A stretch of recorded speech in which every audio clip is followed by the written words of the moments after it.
Fala, Insiders! E aí, gente, tudo bem? Fala, empreendedores! Hoje a gente está aqui com o Juliano, da SPR. Vamos falar um pouquinho, vamos descobrir um pouquinho aí desse mundo da comunicação, das estratégias, das oportunidades, os desafios. O que esse cara entrou nesse segmento, quais foram as oportunidades que ele enxergou, quais foram os desafios.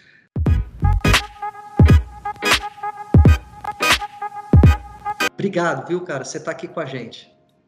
Anderson, eu que agradeço. Estamos bem empolgados, estou muito empolgado em dividir conhecimento com todos que querem empreender. A gente mesmo estava comentando um pouco antes de começar a gravação quão é importante um empreendedor no Brasil, um país que sofre muito por muitos lados, mas que tem a força motriz do empreendedor, né? Como tu comentou, de quem gera riqueza, de quem gera oportunidade, gera empregos. A força do Brasil, sem dúvida nenhuma, é o empreendedor. Fala uma coisa, conta um pouquinho da tua trajetória pra gente, cara. Quem é o Juliano? Juliano, para quem não sabe, né, tá aí na região do sul do Brasil. Conta um pouquinho aí da tua origem, né, pra gente poder te conhecer um pouquinho melhor. Perfeito. Eu sou um filho de arquiteto e de uma mãe que foi formada em Belas Artes, então até por isso que talvez eu optaria pelo design, ser designer, se não fosse publicitário. E eu logo me encantei por essa possibilidade de colocar o visual à disposição de vender produtos, vender ideias. E quem faz isso, Anderson, sem dúvida nenhuma, é a função do publicitário. Depois eu até fui descobrir que meu avô, pai do meu pai, era muito fã de publicidade, que ele ficava mais tempo na publicidade das revistas, das antigas revistas, do que nas matérias. Então isso eu acho que já estava no DNA de alguma forma. Então, Anderson, eu optei por estudar publicidade e muito cedo, no segundo semestre de faculdade, eu já abri minha empresa. Então essa coisa do peitaço de empreender, né? Mas antes de empreender, você já tinha trabalhado em outro lugar ou não? Boa. Eu trabalhei sim, eu estagiei numa agência muito grande, uma das principais do Rio Grande do Sul. Certo. O que acontece é que minha irmã morava na Nova Zelândia e eu acabei indo visitá-la. Quando eu voltei eu tive que pedir demissão para visitá-la. Quando eu volto dessa viagem, eu decido abrir a minha própria empresa. Isso em 1997. Nessa época, qual que era o teu principal diferencial para que você ganhasse mercado? Essa coragem que eu mencionei, Anderson, logo em seguida virou ousadia. Tá. Então a gente acreditou desde o início que ou a gente faria campanhas ousadas, que se diferenciassem, ou a gente não ia sobreviver. Porque as agências, os meus concorrentes, eram muito maiores que eu, tinham clientes maiores.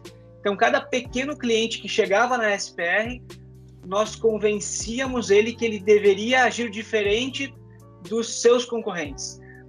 Ele deveria fazer diferente para que ele se destacasse no mercado onde ele atua. Então, eu lembro muito bem, a gente teve como primeiro cliente uma loja de telefone celular, naquela época que o telefone celular era caríssimo e que a linha de telefone celular era caríssima. Não sei se tu te lembra disso. Sim, opa! Era patrimônio. Era patrimônio. Era patrimônio.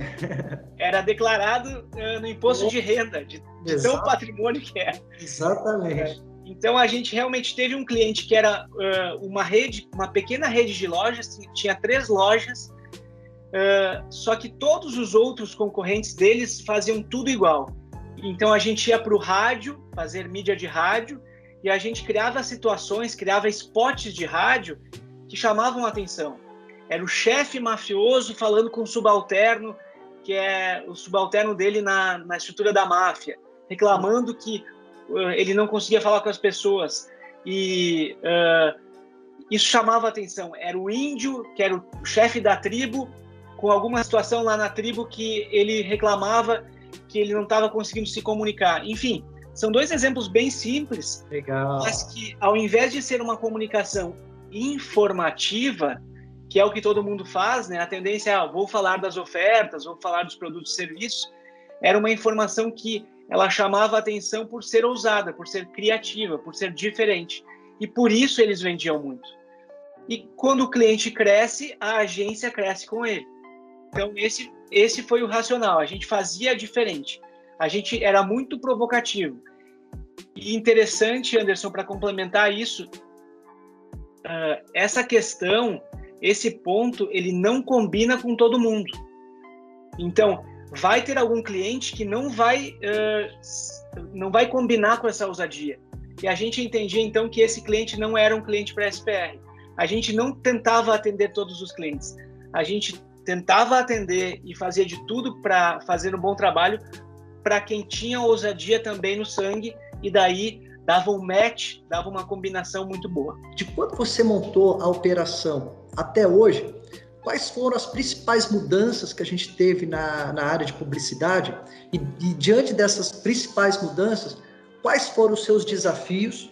Como é que você conseguiu superar esses desafios e buscar novas oportunidades? Anderson, a maior mudança foi a seguinte. No começo, lá em 1997, 1998, a comunicação ela era de uma via só. Explico melhor. A gente colocava o comercial na TV, no rádio ou no outdoor, e a gente só emitia, era emissor da mensagem.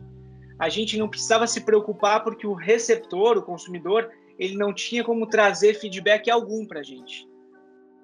Claro que ele trazia feedback comprando, ele trazia feedback ligando para a empresa, algumas vezes mandando carta para a empresa, mas olha só como isso soa antigo. A maior mudança é que hoje a comunicação ela vai e volta. E muitos dos meios de comunicação, que no início não existiam, porque no início só existiam os que são os ditos tradicionais, que é o meio televisão, o meio rádio, o meio outdoor, o meio revista, o meio jornal, esses meios tradicionais, são esses meios que a comunicação ela ia, né, e ela não voltava. Praticamente todos os novos meios, e aí tu pega Facebook, Instagram, YouTube, que é do Google, as diversas redes sociais, a própria presença digital através de site, são meios que a comunicação vai e volta. Tudo que tu faz, o consumidor pode interagir, pode responder, pode gostar, pode odiar. Então, isso é uma grande mudança. Essa mudança ela pode ser vista de duas formas. Que ruim, que droga que mudou, era tão mais fácil antigamente, ou que grandes oportunidades que isso abre. Isso realmente abre muitas oportunidades. Hoje, a conversa que se dá através das redes sociais, ela pode ser fonte de inspiração.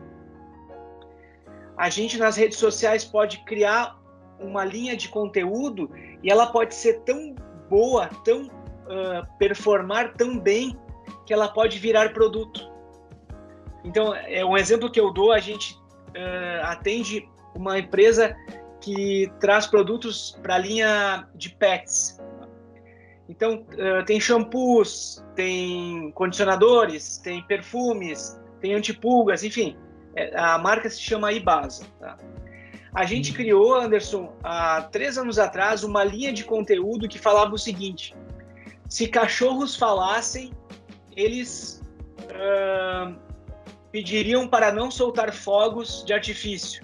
Essa é uma postagem do dia 30 a 31 de dezembro, por exemplo. Se cachorros falassem, psicólogos perderiam o emprego. Uma brincadeira, mas tudo que os cachorros falariam se eles falassem. Anderson, isso para quem é cachorreiro, para quem gosta do cachorro, é tão legal que além de curtir, a pessoa vai compartilhar. Então essa linha de conteúdo, que eram postagens de Facebook, de Instagram, ela ganhou uma audiência orgânica muito grande. O que a gente fez com essa linha de conteúdo? A gente pegou, olha, isso tá tão bonito e tá tão bem sucedido no digital que a gente tem que trazer para o físico.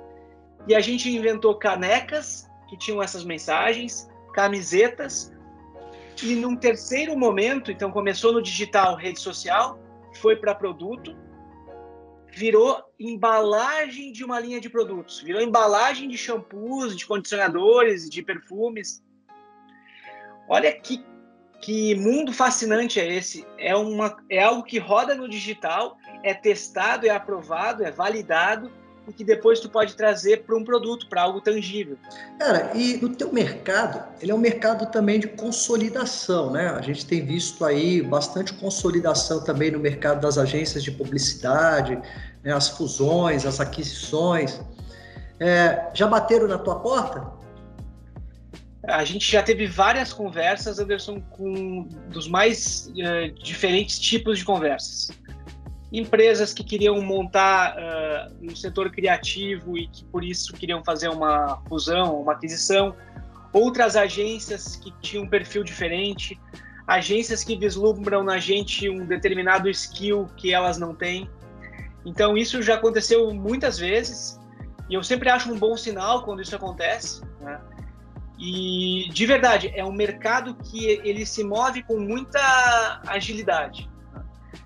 Tanto fusões e aquisições de multinacionais com nacionais, quanto essa composição de habilidades, de skills, como mesmo carteira de clientes. Aquela carteira de clientes não é conflitante com a minha, eu vou adquirir para fazer uma estrutura maior, que daí eu ganho escala.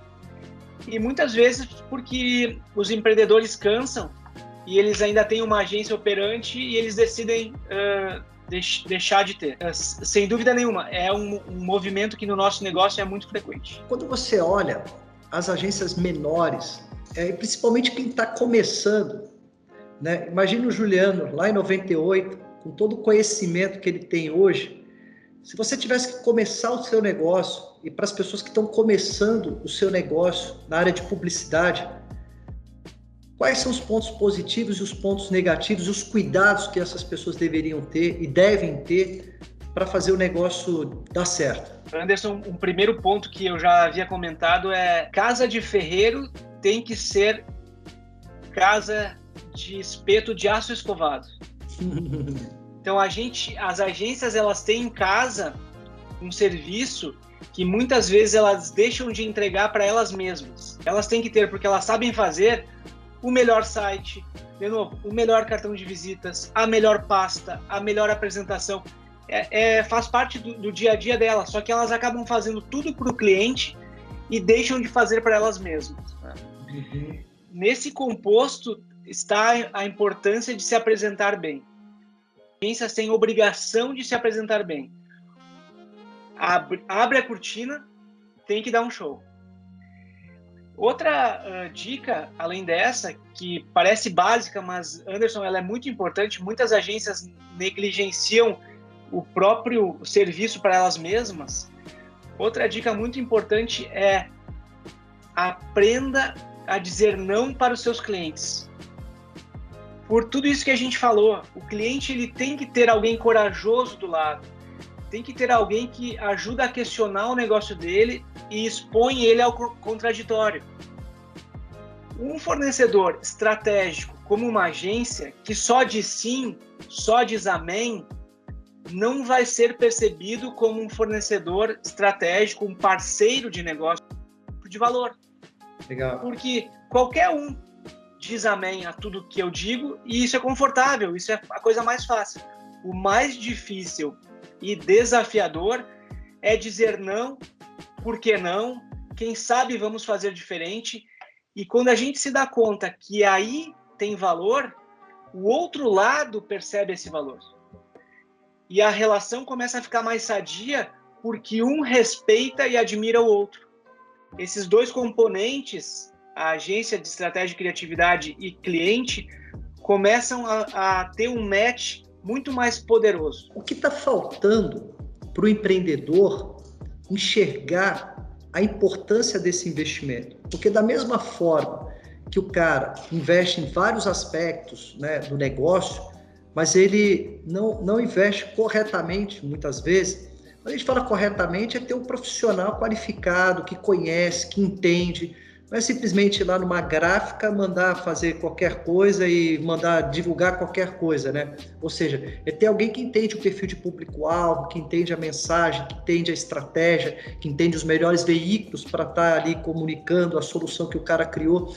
O que está faltando para o empreendedor, na hora que ele vai fazer o business plan dele, ele colocar ali essa importância que ele tem para o negócio dele. Não olhar a publicidade como algo de lado, mas olhar isso como algo extremamente estratégico para ele fazer o negócio viabilizar. Porque no final do dia ele precisa trazer receita, precisa trazer cliente para o negócio. Então, como é que ele traz cliente para o negócio? A publicidade tem um papel fundamental nisso. O que falta para o empreendedor enxergar isso? Falta simplesmente se dar conta, Anderson, do que acontece com ele. Porque ele é um consumidor, ele vê aquela loja hipotética que eu acabei de falar, aquele comércio numa das principais e mais caras ruas de Porto Alegre abrindo. Sim. Ele vê ela fechando e ele nunca entrou lá. Por que ele nunca entrou lá? Porque ele não se deu conta de entrar. A vida dele é muito corrida. Ele tem que receber um anúncio no Instagram, se ele tem Instagram, no Facebook, ele tem que passar por um outdoor, ele tem que ouvir na rádio. Se ele faz isso, ele invariavelmente, vamos lá, 90% de chance, ele vai dar oportunidade para aquele estabelecimento e vai um dia matar aquela curiosidade e vai ver o que tem lá dentro. As pessoas esquecem disso. Elas esquecem que para elas precisa divulgar. E se para elas precisa divulgar, para todo o consumidor, todo o mercado-alvo dela também precisa divulgar. Juliano, cara, eu quero agradecer muito a nossa conversa. Eu quero agradecer muito você compartilhar a sua história, compartilhar o seu conhecimento. Se as pessoas quiserem conhecer mais o trabalho de vocês, quiserem conhecer vocês, como é que as pessoas falam com vocês? Acredito que o canal mais fácil é o nosso site, que é www.spr.com.br. Legal. Inclusive, é um canal interessante porque ali a gente tem muito conteúdo, a gente gera reports, a gente gera e-books, a gente tem um blog que menciona livros, filmes e séries.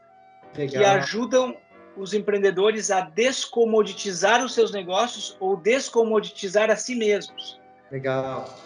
Então, a gente muitas vezes está na frente do Netflix, o que a gente vai assistir? Lá tem várias dicas. Eu estou na frente de uma livraria, ou hoje com a loja do Kindle na mão, que livro que eu compro? Então, é uma fonte de muito conteúdo e ali tem todos os canais para contato. Anderson, eu agradeço imensamente.